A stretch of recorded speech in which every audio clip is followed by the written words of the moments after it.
The plea under the crimson sky. The sky above the alien city of Zeralus was turning red. It always did that before nightfall, when two suns began to sink behind the distant black mountains.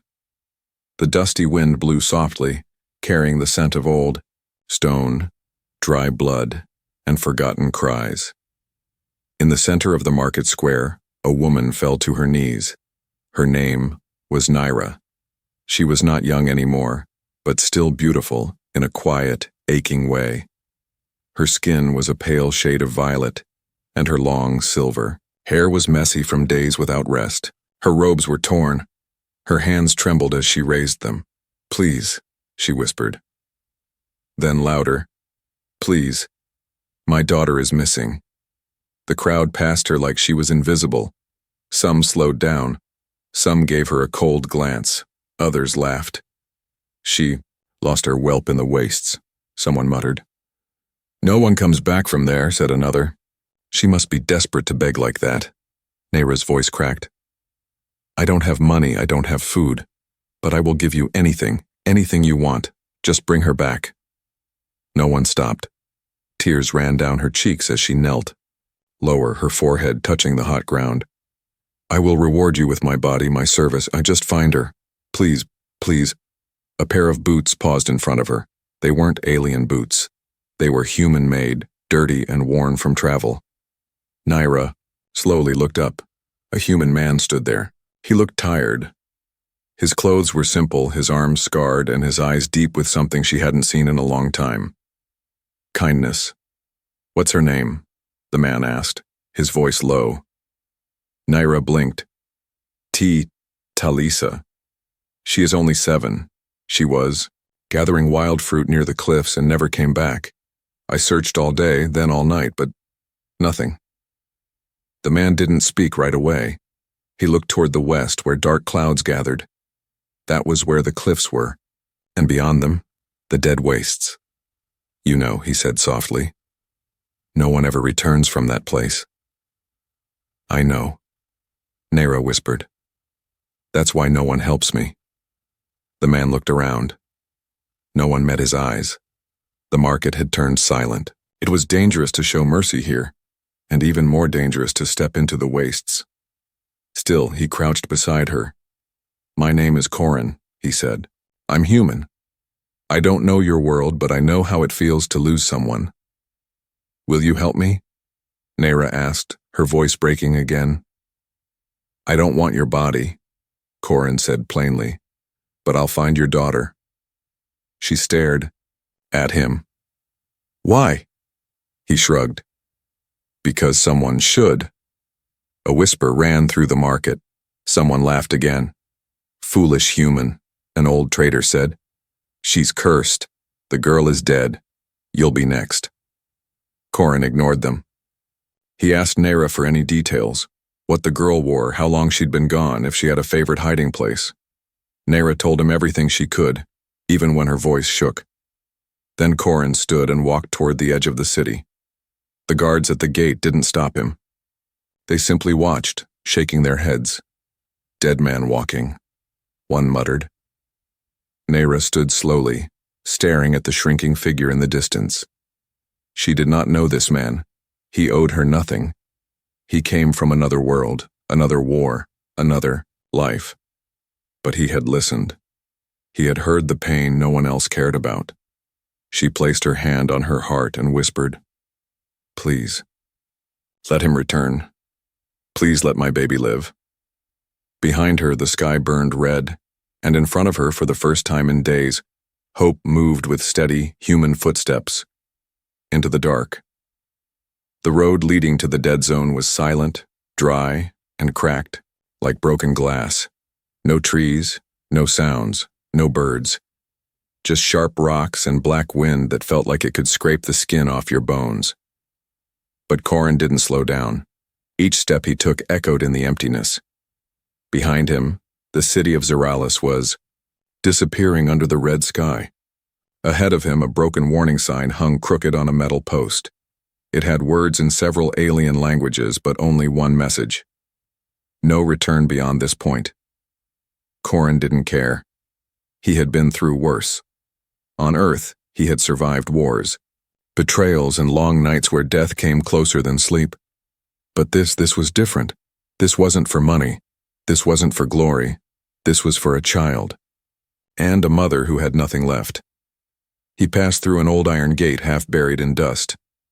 That's where the ground changed. Sand turned to ash. The air felt thicker. Something strange pressed against his skin, like invisible hands watching. He kept walking. 2 hours in, he found the first sign, a small piece of cloth, pink, torn, and stuck on a thorn bush. Corin walked over, pulled it off gently, and smelled it. Berries. The girl had been here. He looked around. The land stretched in all directions, cold and cruel. But then he noticed a trail. Small prints in the dirt like a child's running. Fast. She was running from something. Corin followed them carefully. As night began to fall, the wind grew louder. Shadows stretched like claws over the rocks. And then he saw it. A shape, large and hunched, standing beside a cracked boulder. He ducked down quickly. Through his scope, he saw it clearly. A beast. Not animal, not machine, something in between. Tall, with metallic bones and skin like stone. One eye glowed blue. The other was missing. It sniffed the air. Corin held his breath. He knew these things. Scavenger sentries, leftovers from ancient wars. They hunted anything that moved. The girl had probably run from one of these, and if it caught her, Corin's grip on his weapon tightened. But shooting it now would only draw more. He waited until it turned away, then crawled through the rocks slowly, silently, step by step. He found a small cave behind a ridge. Inside, the footprints stopped. There was a half-eaten fruit on the floor and a tiny ribbon tied to a rock. A child had rested here. Talisa, he whispered, but there was no girl. Suddenly a sound came from behind, scraping, slow and steady. He spun around, weapon raised, but it wasn't a beast, it was a woman. Pale-skinned, thin and shivering. Her eyes widened when she saw him. "Don't shoot," she said in a broken voice. "I'm not one of them." "Who are you?" Corin asked, lowering the weapon. "Another mother," she said, "looking for her child, but I was too late." She showed him a locket. Inside, a picture of a little boy. Her hands shook. "I searched for days," she said. "No food, no water. And now, I wait here to die." Corin felt a pit in his stomach. "Did you see a little girl? Silver hair? Violet skin?" The woman's eyes softened. She nodded. "Yes, 2 nights ago. She passed this cave. She was crying. I called out, but she ran. There were lights chasing her." Corin stood up. "Where?" The woman pointed toward the dark hills in the east. "That way. But don't go. That's where they nest. You'll die like the others." "I can't leave her," he said. The woman looked at him for a long moment. "Then take this," she said, handing him a small energy crystal. "It's all I have left. May it light your path." Corin thanked her and left the cave. As he crossed into the eastern hills, everything changed. The land was jagged. The wind screamed, and strange lights blinked in the dark, eyes maybe. He followed the trail until it ended at a narrow gap in the rocks. There, scratched into the stone by small fingers, were words written in the alien tongue. Corin had learned some of it during his travels. It said, "I'm here, Mama. I'm hiding." His heart beat faster. She had made it this far. She was alive. But not for long. He slid through the gap, his weapon ready. Behind him something moved. A shadow with glowing eyes began to follow. Corin moved through the narrow rocks with slow, careful steps. The message scratched into the wall still echoed in his mind. "I'm here, Mama. I'm hiding." Somewhere in this dark land, a little girl was curled up alone, scared, and running, out of time. The path grew tighter, almost like the rocks were closing in. Strange clicking sounds echoed around him. Not natural, not wind. Something was crawling, something big. Corin turned off his torch. In the dark, he waited. The clicking got louder. Then he saw them. The hunters of the wastes. Tall. Thin. Alien shapes with armor grown into their bodies. Their faces were hidden by bone masks, and their eyes glowed yellow. They moved like spiders, fast, silent, deadly. Some carried blades. Others had long spears. These were not beasts. They were something worse. Scavenger cults, once human-like, now changed by war, hunger, and madness. They captured anything they found. Travelers, animals, even children. Corin flattened against the rock. He barely breathed. One hunter paused just a few feet away. Its head snapped left and right, sniffing the air. Then with a hiss it moved on. He waited 10 full minutes before moving again. Ahead, he saw an old campfire, dead ashes and scattered bones. A child's shoe lay nearby, tiny and torn. But it wasn't Talisa's, too small. Corin's jaw clenched. How many had been taken? He followed the trail of prints leading deeper. Then just past a wall of sharp rocks he saw movement, a cage made of bone and wire. Inside, huddled in the corner, was a small girl. Violet skin, silver hair, Talisa. She was alive. Corin dropped to the ground, heart pounding. She looked weak, like she hadn't eaten in days. A dirty cloth was tied around her mouth. Her eyes were half open. Around her cage, 3 hunters sat near a fire, sharpening their weapons and growling in their strange language. One of them stood suddenly and kicked the cage, laughing when the girl whimpered. Corin's blood turned to fire. He didn't wait. He counted the seconds. 1, 2, 3. He threw a stone to the far left. It clanged loudly. All 3 hunters turned their heads. That was enough. Corin rushed from the shadows like a ghost, blade in one hand, blaster in the other. The first hunter didn't even turn fully before Corin's knife slipped under its mask and into its throat. The second shouted and raised its spear, but Corin fired. Blue light flashed. The hunter dropped. The third ran toward the girl, but Corin was faster. He tackled it from behind, drove it into the ground, and ended it with a clean strike. Then, silence. Only the fire crackled now. Corin ran to the cage and broke the lock with a sharp rock. Talisa didn't move at first. She was too weak. But when he gently removed the cloth and whispered, "Talisa, your mother sent me," her eyes filled with tears. He lifted her into his arms. She was light, too light, like a leaf. Corin wrapped her in his own coat and gave her the last energy gel he had. She drank slowly, blinking at him. "You're not a hunter?" she whispered. "No," he said softly. "I'm your way home." He didn't waste time. He knew more hunters would come. He ran. But as he crossed back through the narrow rocks, he felt it. The air changed. The shadows moved. And suddenly, a loud cry split the sky. It wasn't a human sound, it was deep, echoing, like a horn made of bone. Corin knew what it meant. The pack was coming. Dozens. Maybe hundreds. He had only one way to escape. South of the ridge was an old trench, a deep crack in the ground left from some forgotten war. It was risky, but it might hide them long enough. Corin held Talisa tight and leapt down into the trench just as the first group of hunters appeared behind them. Dust flew, screams followed. Talisa clung to his chest. "Will they take me again?" she asked. Corin looked at her. "No," he said. "Not while I breathe." Then he pulled a small charge from his belt, an old Earth-made bomb, short-range but loud. He tossed it up onto the rocks.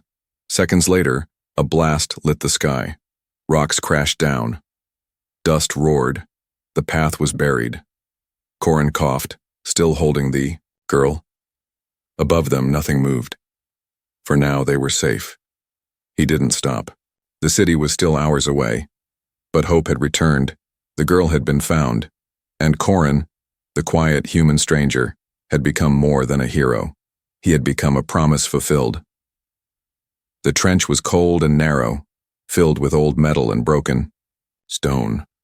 As Corin walked through it, carrying Talisa in his arms, the air grew heavier. Shadows clung to the walls like wet fabric. His boots echoed with each step, but there was something else. Something following. He didn't say a word. He didn't have to. Talisa clung to him, her head resting on his shoulder.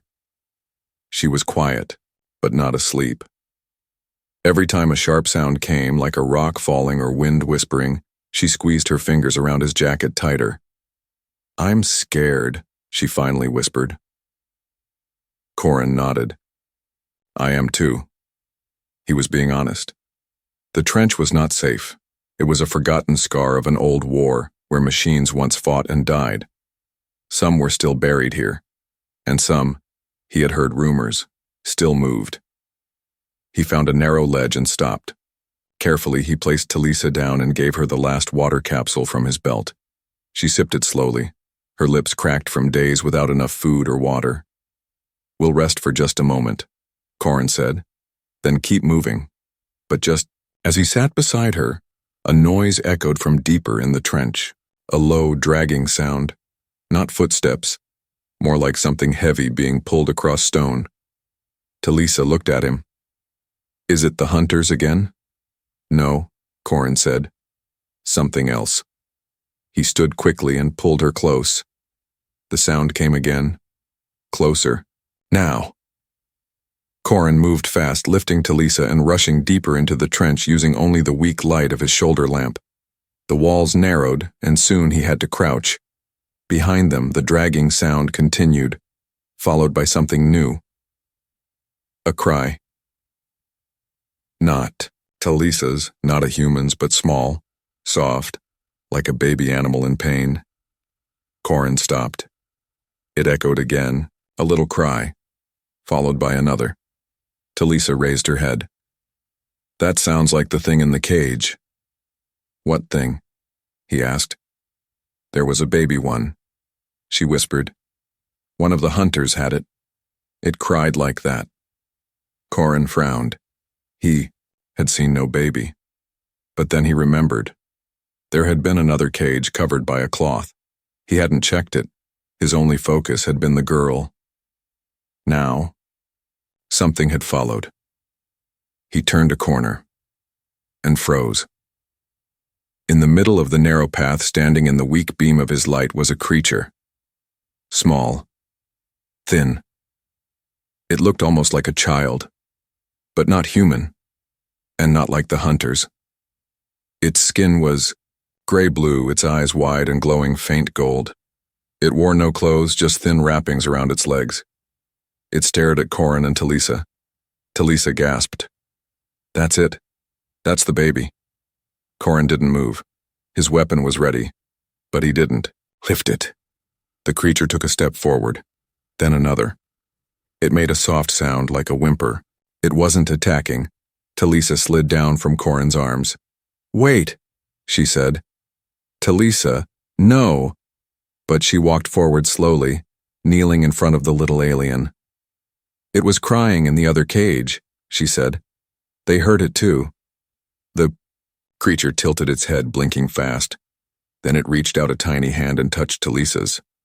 Corin was stunned. He had never seen anything like it. The alien child let out a weak cry, and from behind them the dragging sound returned, louder, angrier. Corin grabbed both children and ran. The trench opened into a wider chamber, a collapsed base. Ruins of old tech and shattered metal lay everywhere, broken robot arms and rusted guns, a place where the war once ended, and now had become a tomb. Corin found a corner behind a broken wall and hid with the children. The cry behind them was now a roar.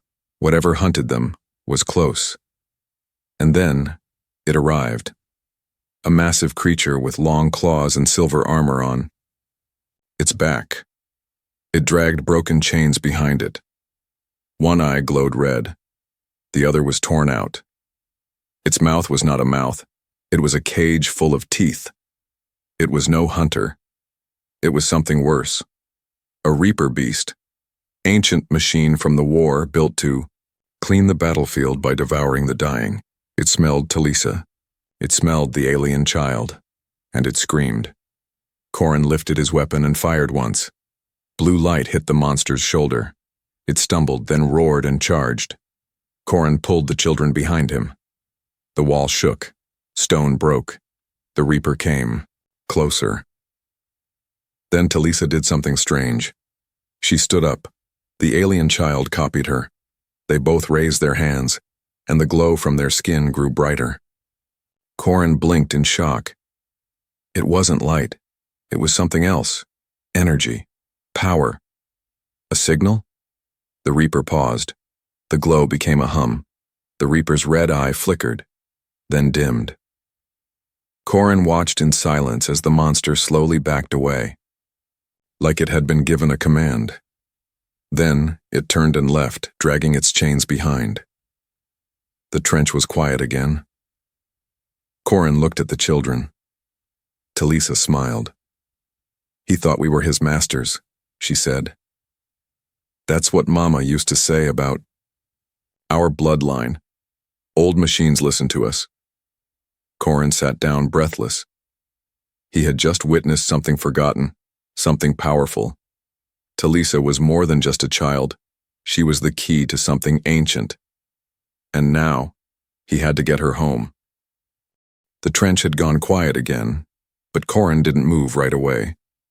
He sat beside the two children, breathing slowly, trying to understand what just happened.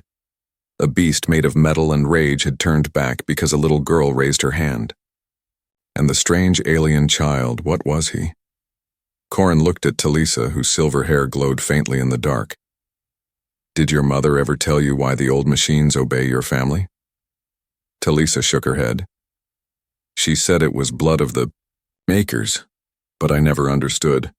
Corin glanced at the silent alien child. He had curled up beside a broken wall, resting but watching with glowing eyes. He looked so small, fragile. "We need to move," Corin whispered. "More of those things might be nearby." They began walking again, slower now. Talisa walked, on her own, though she leaned on Corin's arm. The alien child followed closely, never making a sound. As they passed through the trench's ruins, Corin found a cracked screen built into the wall. It flickered when he touched it. Ancient data flashed across the surface, forgotten war maps, red alerts, and names of long-dead commanders. But one word stood out: Genesis Child. He looked at the alien boy. Could it be? Before he could think more, a scream echoed from behind. Corin. Spun, blaster raised. Two hunters dropped from above, bone-masked and angry. Their long arms reached for the children. Corin fired once, hitting the first in the chest. It screamed and fell. But the second was faster. It dodged, grabbed the alien child, and leaped onto the wall like a spider. "No!" Talisa cried. Corin didn't think. He dropped his blaster and climbed after them, fingers cutting on sharp rock. The hunter was fast, but Corin was furious. He had come too far, fought too hard. The hunter reached a ledge above, turned and made a mistake. It looked down. Corin launched upward with a roar, grabbing its arm. They both tumbled down hard, landing with a crack. The child rolled free. Corin landed badly. Pain shot through his ribs. The hunter recovered quickly, pulling a curved blade from its hip and rushing forward. Corin had no weapon now, only fists.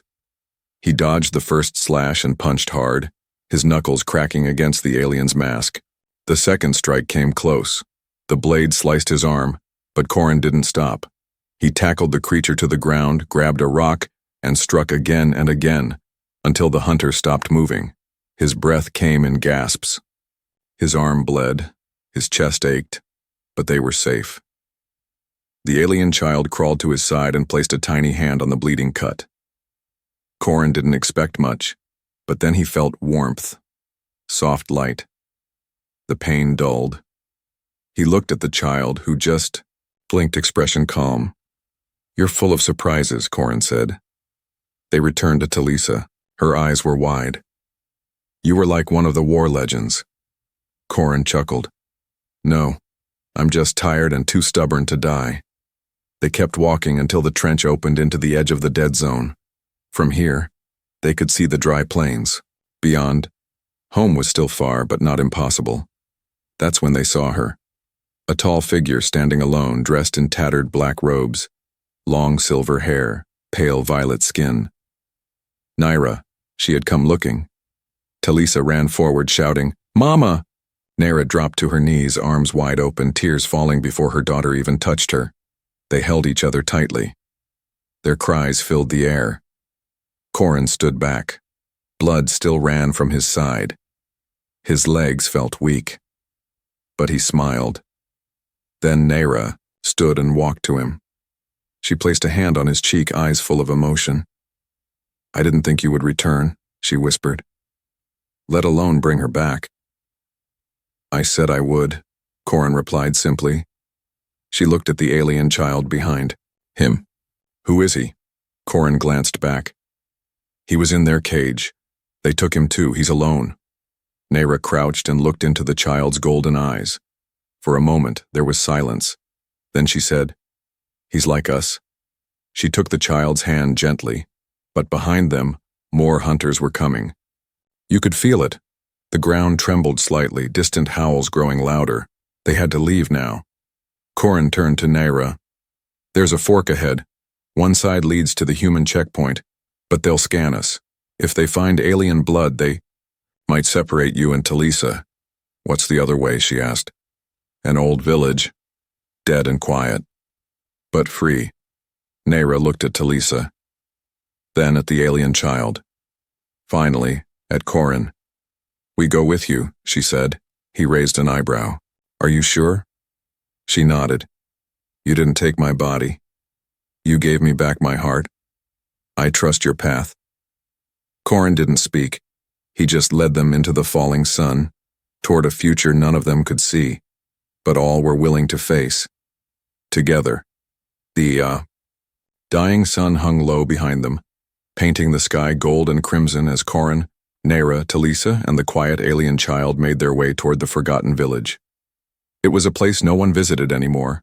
Ruined buildings, collapsed towers, and cracked roads swallowed by dust. But Corin knew it offered something more important than walls. Silence. They arrived by nightfall.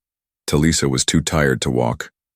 Corin carried her again, even though his ribs throbbed with every step. Naira walked beside him, silent for a long time, then softly asked, "Why did you come back?" Corin didn't answer immediately. He looked down at the little girl in his arms. Her tiny hand still clutched the front of his jacket. She was safe now. That was enough. I didn't want to be the kind of man who walks away," he said. Naira smiled gently. "Then you're not like the others." They found shelter in what used to be a large home. Half of it collapsed, but one room still stood strong. There was an old couch, a broken table, and a roof that didn't leak. It was enough. Corin lit a small fire with his emergency kit. The warmth spread slowly. He wrapped Talisa in his coat, laid her on a blanket, and sat down with a long sigh. His wounds ached, but he didn't show it. Naira sat across from him. The alien child sat quietly between them, playing with a tiny glowing rock he'd found. For a moment it felt like peace. Then Naira spoke again. "You should have taken the reward," she said, voice low. "You earned it." Corin looked at her. "I didn't come for a reward." "But I meant it," she said, eyes steady. "I offered my body because I had nothing else. I was ready to give it. For her." He nodded. "I know. That's what made it real." She blinked. "What do you mean?" "You didn't offer it like something cheap. You offered it like a mother willing to burn herself to save her child. That's not weakness. That's strength." Naira looked down at her hands. She whispered, "They said I was cursed, that my husband's death brought shame, that my child was unlucky." Corin leaned forward slightly. They were wrong. Then he reached into his bag and pulled out an old field dressing. His side was bleeding again. Naira stood up quickly and came to his side. "You're hurt. I'll manage," he said through gritted teeth. "No," she said firmly, kneeling. "Let me do this. Let me help." She pressed a clean cloth against the wound. Corin winced but didn't pull away.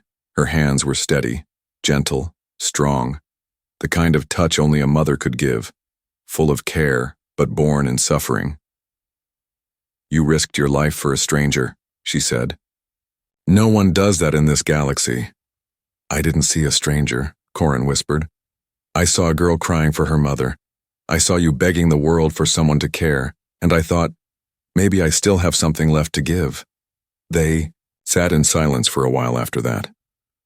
Talisa slept peacefully. The alien child had curled up beside her, his small hand resting on her shoulder like a protector. They looked like siblings even though they weren't from the same blood. Nera noticed it too. He's bonded with her, the way he watches her. I've only seen that in pack-born species. Corin nodded. He didn't speak a word. But he saved us in the trench and he healed me, I think. He's more than he seems. We should give him a name, Nera said softly. Corin thought for a moment. What about Riven? Means found from ruin. It fits. Nera smiled. Riven it is. She looked at Corin again. You're not just a fighter. You're something else. He raised an eyebrow. What? She touched his chest gently. A protector, not of cities or planets, of hearts. Corin said nothing, but his silence was an answer. Later that night, the wind howled outside. Dust blew across the broken walls. But inside the room, the fire kept burning, and the small family, born from war, pain, and unlikely hope, slept in peace. Corin didn't sleep. He stood at the doorway watching the stars. He wasn't from this world. He had no home. But tonight, for the first time in years, he didn't feel alone. Behind him, Nera's voice came softly. If you stay, we'll be your home. He didn't turn. He just whispered back, then I'm already home. The morning sun rose quietly over the broken village, touching everything with soft gold. For the first time in days, the world didn't feel like a threat. The wind was gentle. No hunters screamed. No beasts followed. Just the warm, silent breath of a new day. Corin stood outside the old house watching the horizon. His coat flapped in the wind, still stained with blood and ash. But his face was calm. Behind him, laughter echoed. It was Talisa, running in circles with Riven, the alien child.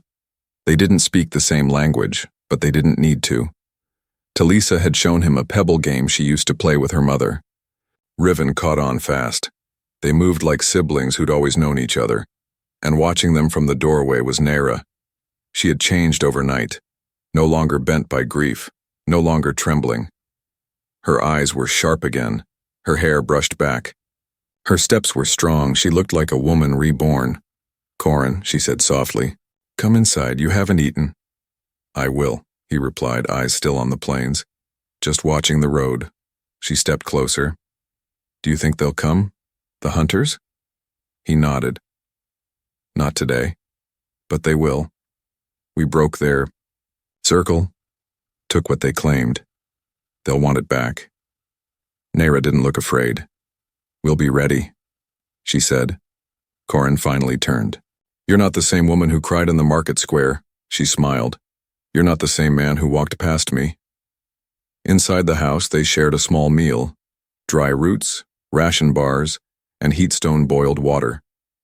It wasn't much, but it was real, and it felt like more than food.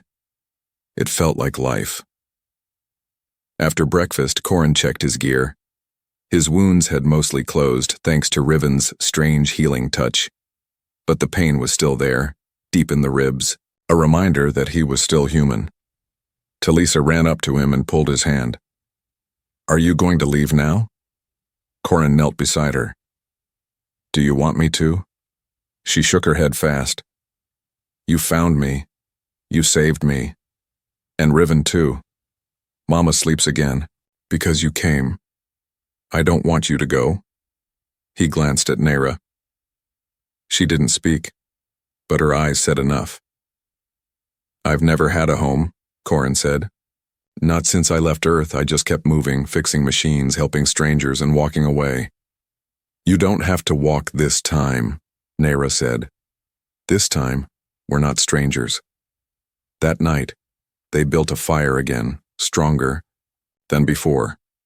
Riven slept near Talisa, curled like a guard dog. The stars overhead looked closer in this part of the galaxy. The ruins felt less like ruins, more like the bones of a new home. Nera and Corin sat side by side on the old couch, their shoulders touching lightly. I once thought, she whispered, that my life was over. When my husband died, when Talisa vanished. I thought the galaxy had closed its doors to me. Corin looked at her gently. And now, she turned to him. Now I see a man with fire in his chest and kindness in his hands. I see my daughter laughing again. I see a strange little boy who never knew love until now. And I see a family. Corin swallowed hard. I don't know how to be a father, he said. You already are, she replied. He turned to her, unsure whether to speak. But Nera leaned forward and pressed her forehead gently to his. In my world, she whispered. This means yes. Corin closed his eyes. For once, he didn't think about war or blood or pain. He just said, yes. The next morning, they began building. They used metal sheets from the broken ruins to patch the roof. They found a water collector that still worked when cleaned. Talisa painted the walls with bright colors using crushed flowers. Riven found old wires and made the lights flicker again. They weren't just hiding anymore. They were living. And word began to spread, quiet at first. Refugees, outcasts, even ex-soldiers heard whispers of a safe village at the edge of the wastes. A human warrior lived there. An alien woman ruled beside him, and 2 strange children guarded the gate with laughter and light. Corin didn't want glory, but he didn't turn them away. Every time someone knocked on the metal gate, he remembered the moment Nera had knelt in the marketplace begging for help. He would never let that happen again. He built a home where no one had to beg, a place where broken things could be repaired, where lost children were found, and where love didn't have to be earned with a price but was given freely.